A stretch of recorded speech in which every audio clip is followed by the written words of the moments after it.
Thank you so much for joining us today.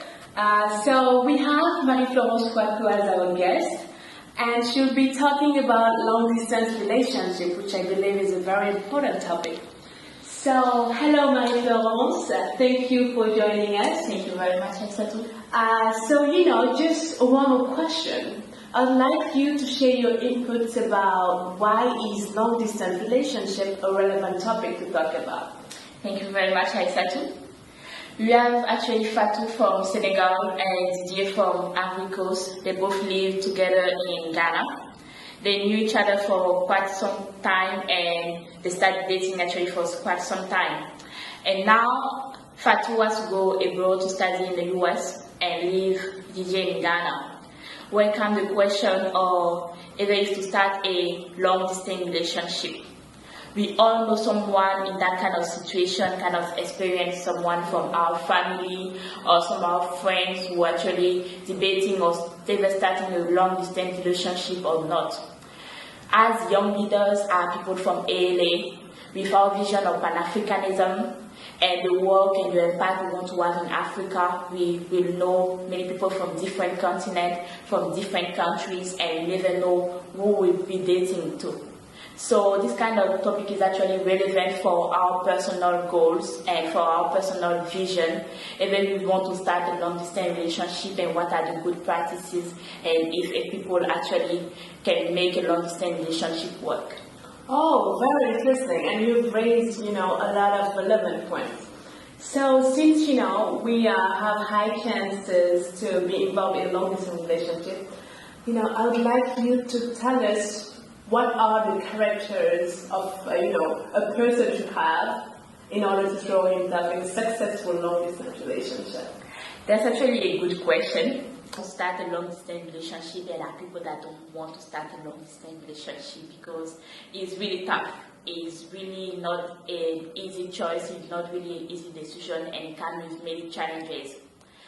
And as I said, with our vision, there are actually parents that can actually dictate our choice of who you want to date because my parents, my mom don't want me to date, I don't know, a Nigerian, just a Nigerian or an Igbo.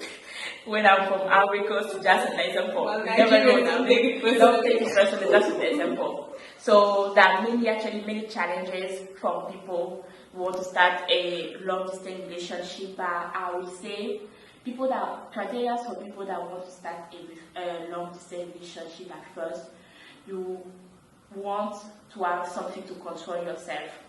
For people that God fearing is actually great for them because you know that when you are in a smallest or the darkest nightclub of Nairobi or in New York, you can actually control yourself. You know that someone is observing you from above, that even you cannot cheat on your boyfriend, even if he's not there, you know that someone is watching you. So people that actually can find something to control themselves is actually one of the criteria to start a long-distance relationship. And second, you have to trust your partner. Trust, if you're not someone you can trust another person, you have difficult trusting your partner is something difficult to start a long-distance relationship. So I think that those are two important criteria for people who want to start a long-distance relationship. Oh, perfect. Thank you very much. I'm hearing you talk, and for sure I know you have a lot of experience in that topic. So I'd like you to share, your own experience with long-distance relationship. And also best practices, so as to help us out there who have no experience so far, and want to throw ourselves into that field. So yes, please do share. Well, long distance relationship is tough. It is really difficult. I've been in a long distance relationship for now 4 to 5 years, and it was not really the easiest decision I took in my life because I was really young and I didn't know what I was putting myself into. We were both young and the first year was terrible. We start not communicating with each other. You didn't know what the other was doing, so it was kind of a break, a silence between each other. So we had a break, and after the break, the relationship was actually stronger than ever. It was like we knew now that we were putting ourselves in a long distance relationship, and what the other partner wanted to have, like even when you are not with him, like the communication. And we have some best practices that I wanted to share. First is communication. People always say that, but communication is really key when you want to start a long distance relationship. And there are many social networks, there are many ways to communicate with the other: Skype, WhatsApp, Fiber. Even though you cannot see, you cannot touch the person, it's great to have Skype. And when you say you have a Skype call at 8 p.m., make sure that you can make it at 8 p.m. And if you can't, make sure that you inform the person in advance. So communication is key. And also trust, as I said first, as I said in the other question, like trust is also an important factor, not putting yourself in tempting situation that you know that you cannot control yourself. And also another one, innovation. Innovation is key actually, because when the relationship starts being really boring, you don't do just call, how are you, I'm fine, what did you do today, I did that, what did you do this. It's becoming really boring, that you don't really have the same entertainment, like what I'm doing in the US or what is doing in Africa. It's kind of different, and we have the time zone different, so it's a bit difficult when you cannot have a line where, like, to make the relationship really be really fun. So for instance, we have one time when we put our phone alarm at the same time. So when it was 12, it was 11:30 in the US, it was 3:30 in Africa. My alarm was ringing, his alarm also was ringing. So we know that at that moment we are both thinking about each other, and we know that the other one was thinking of you too. So you make it smile. That sounds pretty cute. That's cute.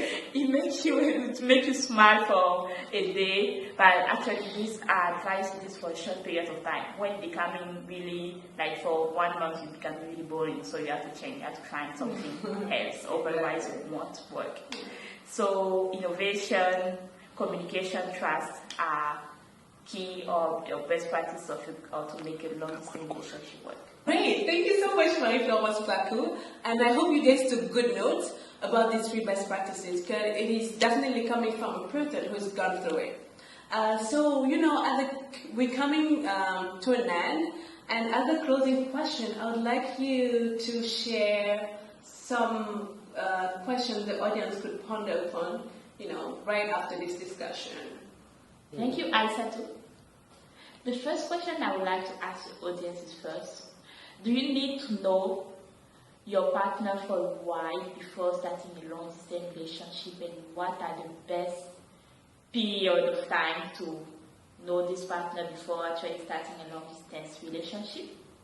Second question is for those people who actually experience long-distance relationship, what are the best practices to innovate in a long-distance relationship? Third question is for partners who are from different countries and who actually want to live in another country. In which country are they going to live, and who is going to make the sacrifice, or what are the criteria to make those sacrifices, or where we're going to live together? And last question is for our parents, for people where the parents actually play a big decision in the partner you have to choose. How are you going to discuss with your partner when your partner is from Nigeria, is from South Africa, for instance? So those are some questions I actually want the audience to talk about further, and if you can actually send us some insights, that would be great. And as the quote says, accents actually make the heart grow fonder. So do you believe in long distance relationship?